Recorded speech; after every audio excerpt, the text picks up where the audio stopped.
All right, John, we've got all of our press in the Zoom meeting room, so I'll turn it over to you.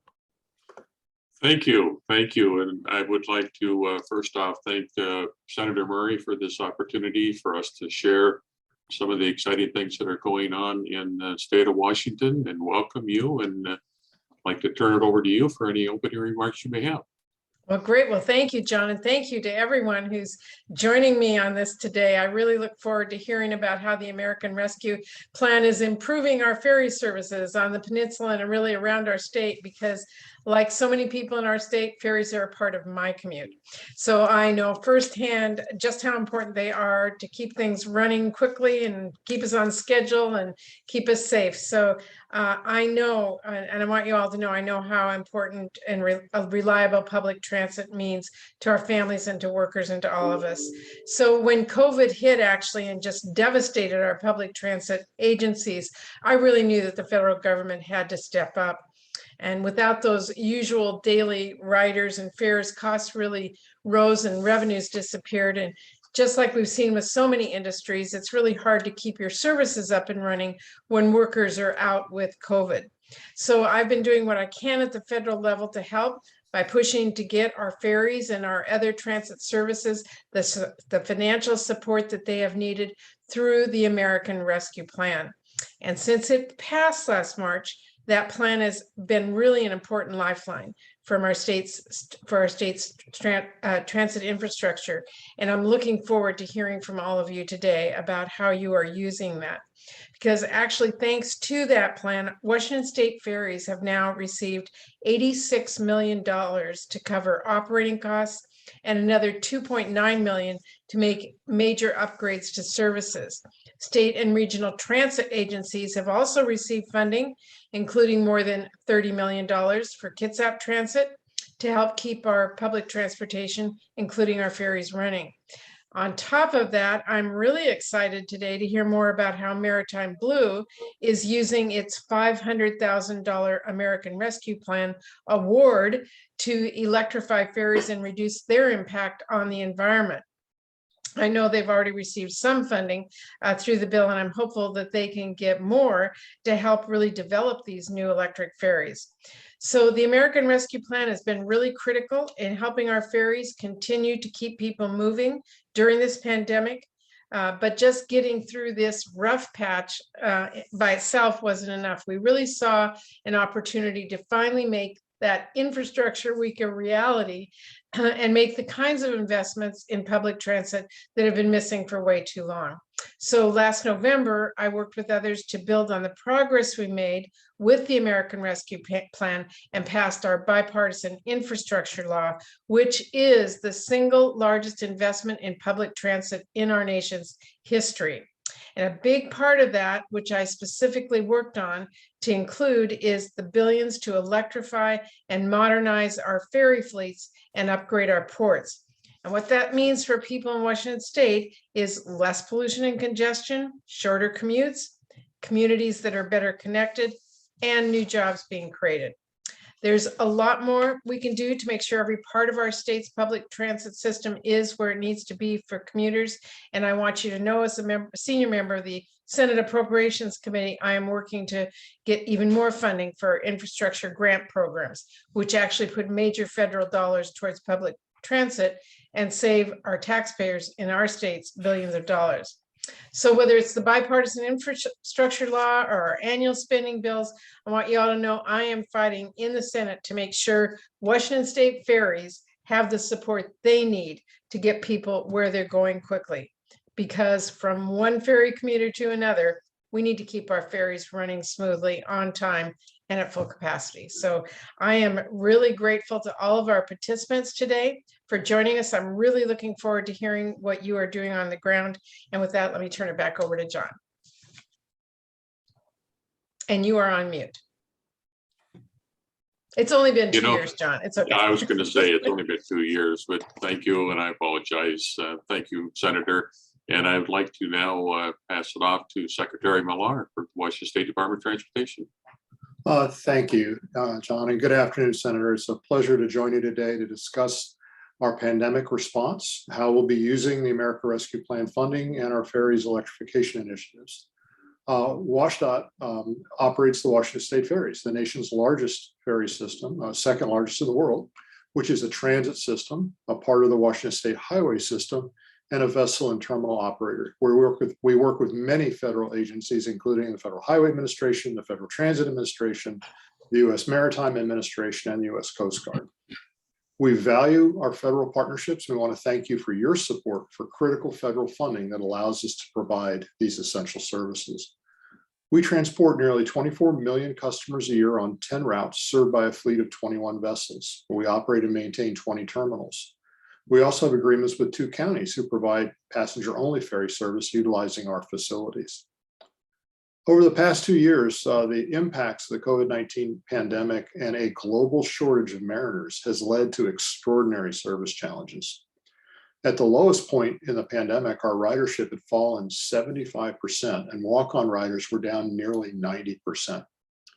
As 75% of our operating budget is derived from fares, the budget impact was significant. I want to thank you, Senator, for your support for the federal relief funding we received to help cover some of our operating losses. WashDOT has received nearly $170 million in ARPA funding, which directly support our ferry operations. We're using the funds for our direct labor and expenses, such as preventive maintenance. This funding ensured that we could maintain our critical service, including getting essential workers to their jobs and lifeline access to island communities. We're slowly seeing ridership increase. While some routes have returned to pre-pandemic levels, others are still lagging.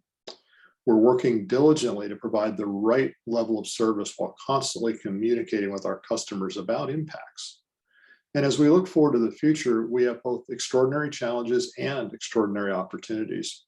As the largest ferry system in the nation, we strive to be a leader for sustainable growth, reducing congestion on roads, and embracing new, greener technologies while providing safe and reliable service. Our ridership is expected to grow by more than 30% by the year 2040, climbing to nearly 32 million passengers a year. While federal funding, which comprises approximately 25% of Washington State Ferries' capital and operating budget, has been critical to maintaining and operating our services and facilities, we need additional resources to preserve and modernize our aging fleet and infrastructure. Over the next 20 years, 13 of Washington's ferries will need to be replaced. Additionally, an increased number of relief or standby vessels is required to ensure reliable service. And given that so many of our older diesel vessels are due for replacement in the near future, this is also an opportune time to electrify our fleet. Following our adopted electrification plan, Washington State will replace 13 of our vessels, plus 3 additional relief vessels as hybrid electric ferries. Our diesel fuel consumption makes Washington State Ferries the largest generator of carbon and other greenhouse gas emissions from Washington State government sources. So we're moving towards a zero emissions fleet. Our near-term plan is to convert our 3 jumbo Mark II class vessels, the ones on the Bainbridge and Edmonds Kingston runs, to hybrid electric. Their hybridization, coupled with the installation of shoreside charging, will reduce fleet-wide emissions by 27%. That's the equivalent of taking more than 10,000 cars off the road. We estimate that a fully hybrid fleet will reduce our energy consumption by 30%, saving us $19 million a year in operations costs. The estimated cost of all this over the next 20 years is $14.5 billion. Dedicated state tax revenues and fare collection would cover an estimated $7.7 billion of those costs. So we were pleased to see that the electric or low emitting ferry pilot program was included in the Infrastructure Investment and Jobs Act. Thank you again, Senator, for your longstanding support of Washington State Ferries and your commitment to ferry electrification. It's now my pleasure to turn it back over to my friend, John Clausen, the Executive Director of Kitsap Transit. Well, thank you, Secretary, and I appreciate your participation. And again, I'd like to thank you, Senator Murray, for your leadership and support in investing in public transportation, not only for the state of Washington, but I know for the entire nation. As you may know, Kitsap Transit provides bus, ferry, and rideshare services in Kitsap County, a fast-growing Seattle suburb on the west side of Puget Sound. In 2019, before the pandemic, we logged more than 3.8 million riders. Based on the 2019 statistics, the American Public Transit Association reported our passenger-only ferry ridership is the second largest in Washington State, only after Washington State Ferries, and 13th largest in the nation. Kitsap Transit is fortunate to have received $30.9 million in the ARPA funds. And with that, it's helped an awful lot. And I'd like to share some of the things we've been able to do with those funds. When the pandemic initially hit at Kitsap Transit, we were bracing ourselves for economic freefall and feared that we would have to suspend services. With these federal funds, we were able to raise to the challenge presented by the pandemic, and we immediately purchased personal protective equipment, not only for our staff, bus drivers and mechanics, but for our riders as well. Hand sanitizer, disinfectant, things of that nature to keep our fleet clean. In addition to that, we went forward and purchased an ultraviolet light air cleaning system for our buses and ferry fleet, resulting in air as pure as what you would breathe in a hospital. Added extra buses and fast ferry sailings to busy routes when capacity was restricted because of the emergency order for social distancing. And most importantly, I think, is that we avoided any layoffs within Kitsap Transit. These measures allowed us to maintain transportation services used by essential workers and those who are transit dependent throughout the pandemic, while keeping our employees and those we serve as safe as possible from being exposed to COVID-19 on our services. ARPA funds also freed up our local dollars to make strategic investments into the future, such as expanding our electric bus fleet, acquiring land for expanding park and ride facilities, and exploring other zero emission alternatives such as hydrogen fuel cell buses. These investments grew out of our longstanding commitment to environmental sustainability.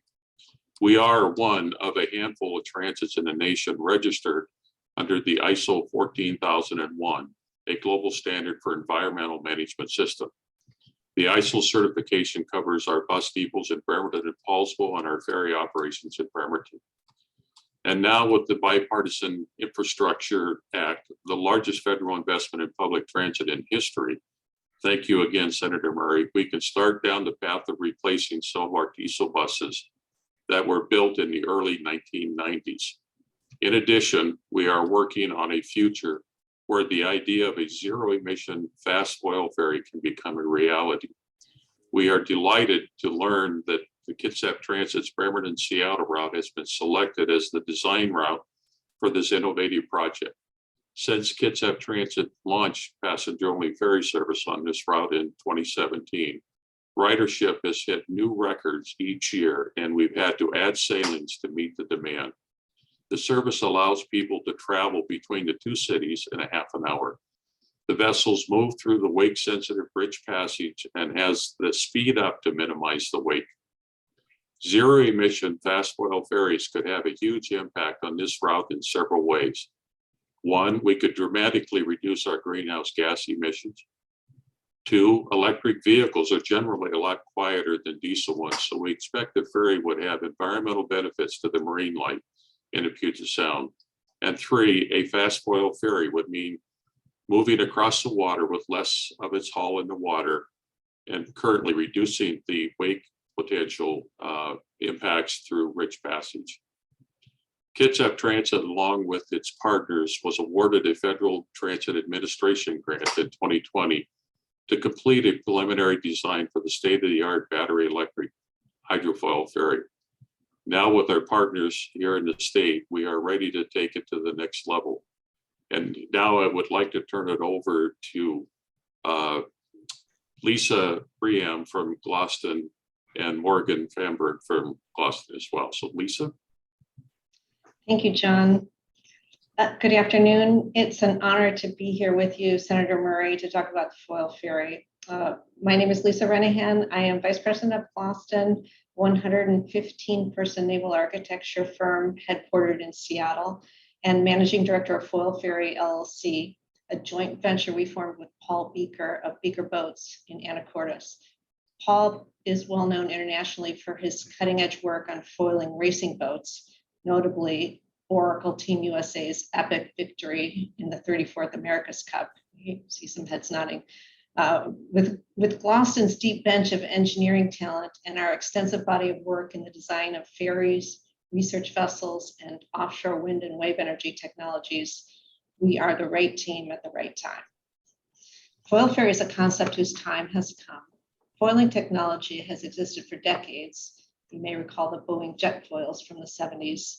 Now, however, the confluence of three emerging technologies has created a unique opportunity for technological leadership and economic growth in our state.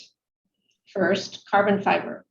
It's extremely lightweight, high-strength material, advanced design techniques, and it's now inexpensive enough to be commercially viable for larger vessels. Number two, advanced hydrofoils and control systems. They're extremely efficient and lightweight. And third, battery advances are high energy density, lightweight, longer life, and continuing to improve at a rapid pace.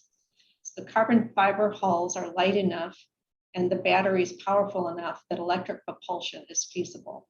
The energy required is less than half of what is required for a conventional high-speed ferry. It now makes sense to use a foil ferry for passenger service on some existing routes, including the Seattle-Bremerton route, but also new routes and routes that have not been served since the days of the mosquito fleet. The foil ferry is zero emission, very quiet, for both underwater and in the passenger cabin, and creates almost no wake, which allows for high-speed transit near sensitive shorelines. The ride is smooth as the hulls are lifted above the surface of the water, which you can see in my background there. And so it makes for a superior passenger experience. The operating costs are lower because there's no internal combustion machinery, fewer moving parts, and again, low energy demand. As John has described, we're finishing the preliminary design of the foil ferry this spring and planning for next steps. Before finalizing the design and having a shipyard start construction, we want to build a 1/5 scale prototype to dial in the controls, foil shape and position, dynamic stability, propulsion system, and safety features. We will put the prototype through its paces to refine our understanding and improve the design. It is at this stage that we can make any modifications to improve performance, controllability, and safety, incorporating lessons learned during the prototype test program.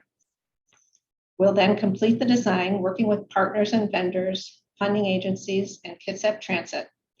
We'll build the first zero-emission electric foil ferry to carry passengers across the Sound. Then we'll build several more for communities throughout the state and the nation. I'll now hand it over to Morgan Fanberg, Gloston President.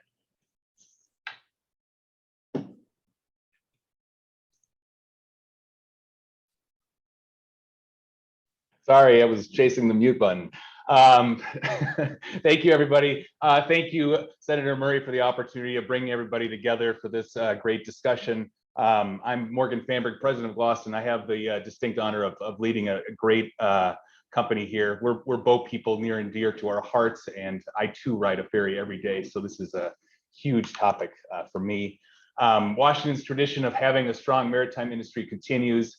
We have the largest fleet of ferries in the country, so there's no question that our citizens depend on a transportation system that embraces growth and innovation.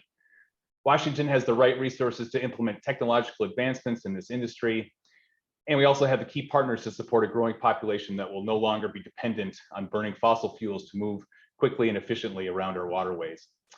Washington companies, including Gloston, are already working with composite construction, new propulsion systems, and advanced controls needed to design and build more efficient ferries that are powered only by electricity. The Foil Ferry project leads the region in modern ferry design and construction and will put Washington State on the map as the world leaders in advanced marine transportation. So thank you, and I think I'm handing it over to Mayor Wheeler from Bremerton. Thank you, Morgan. And so thank you, Senator Murray. Your leadership is really remarkable. I can't really say enough how much I appreciate this stimulus you brought to our community. You know, I look forward also to the partnerships that we are going to forge here. We work together already, and you know, that we work closely, especially with my role on Kitsap Transit's board. But I look forward to increasing that with Washington State Ferries and Roger Millar, the secretary, and of course the Gloucester's team developing really a transformational prototype. And I'll say that we will be a partner in your effort in the vision of electrifying our fleet, creating a low carbon to zero carbon product. And here in Bremerton, we'll continue to design our community using the stimulus money that you will bring forward with your leadership to continue building a walkable, a cycling community, a multimodal community where public transit is a vital link. And this investment, what it does is it removes that one link that I have in my commute that creates a carbon emission. It removes it, where many of us will have a zero carbon footprint in this city. This fits Bremerton's goals. So frequent, reliable transit and low carbon emissions, then all of a sudden we have a zero carbon impact on our environment. And we'll continue to design our community that way, that promotes multimodal, promotes cycling and pedestrian activity, promotes shopping local and living in our communities where we work. When we travel, we want this public transit to be accessible, available, frequent, reliable, and low carbon emitting product. So Senator, we're behind you. I am behind you. In the efforts, I'll be behind our partners, Mr. Clausen, Mr. Millar, working with Gloucester. I know there's more to come, and just count us in. Again, I've said, I think, partner 4 times. I'll say it a 5th time in closing. Count us as a partner in this effort. Thank you. All right. Well, thank you to all of you. And I just have to say, this pandemic has been tough and frustrating and overwhelming. And all that everybody's gotten through, I've been delighted to work with all of you to make sure that our transit system, our ferry system, can survive through this, but knowing that this hard work that we're doing also is propelling us into the future, literally, on great new amazing technology boats that are better for the future is really amazing. So hats off to everybody on this, and I look forward to being on that ferry one day and really seeing the impacts of what we have learned, the lessons learned, the investments we make, and being a part of the future. So thank you all for everything. I'll look forward to working with you. And Amir, I will turn it back over to you. Okay, great. So we've got a couple of minutes for questions. So if anyone has any questions, just go ahead and use the raise your hand function where you see reactions, and we'll take questions in the order they come, if we have any.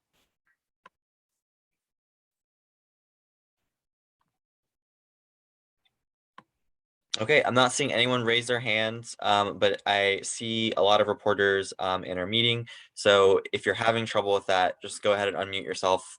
Let us know your name and outlet, and go ahead and ask your question to whoever you would like.